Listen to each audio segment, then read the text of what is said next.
চীনা দাবাড়ু ডিং লিরেনকে হারিয়ে দাবার বিশ্ব চ্যাম্পিয়নশিপ জিতেছেন ভারতীয় দাবাড়ু গুকেশ। এর মধ্য দিয়ে প্রথম ভারতীয় এবং সর্বকনিষ্ঠ দাবাড়ু হিসেবে বিশ্ব চ্যাম্পিয়ন হওয়ার রেকর্ড গড়লেন তিনি।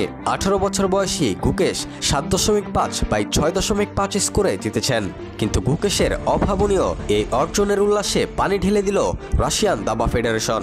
বিশ্ব চ্যাম্পিয়ন হওয়ার একদিন না যেতেই বিতর্ক উঠেছে ডিং লিরেনের বিপক্ষে হওয়া গুকেশের ম্যাচটি নিয়ে।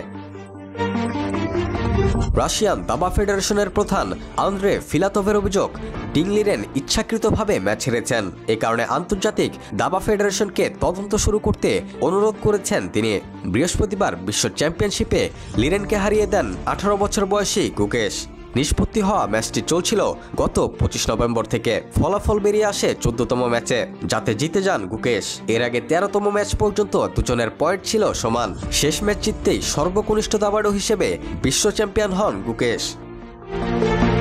কিন্তু রাশিয়ান দাবা ফেডারেশনের প্রধান আন্দ্রে ফিলাতভের অভিযোগ, বিশ্ব চ্যাম্পিয়নশিপের শেষ ম্যাচ সবাইকে অবাক করে দিয়েছে। চীনের দাবাড়ু যেভাবে হেরেছেন তা সন্দেহজনক। এটা নিয়ে ফিডের তদন্ত করা উচিত। লিরেন ম্যাচটা যে জায়গা থেকে হেরেছে তা একজন প্রথম শ্রেণীর দাবাড়ুর পক্ষে হারা কঠিন। চীনের দাবাড়ুর এই হার ইচ্ছাকৃত বলে মনে হচ্ছে। ম্যাচ শেষে গুকেশ বলেন, আমি বুঝতে পারিনি যে লিরেন এত বড় ভুল করেছে। কয়েক সেকেন্ড পরে বুঝতে পারি আর সেটাই কাজে লাগাই। Rakibul Hasan, D news, Bangladesh.